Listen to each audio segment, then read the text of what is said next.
धन से मेहनत कइल जात बा अधूरा। लागल रह बॉर्डर पे जाए के सपना हो जाई पूरा, सपना हो जाई पूरा। अरे तन मन धन से मेहनत कइल जात बा अधूरा।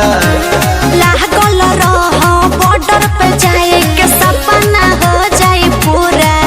हम आर्मी के नौकरी करती हो, नया साल में नया आई भरती हो। शपथ ले ले बये जानू भरती हो। अरे नया साल में नया आई भरती हो।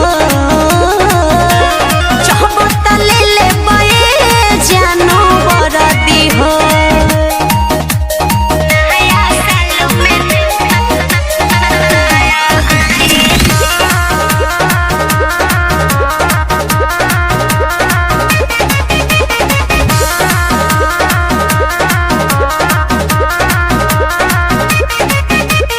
हर यार मिलो भर के दिल में बसे हिंदुस्तान।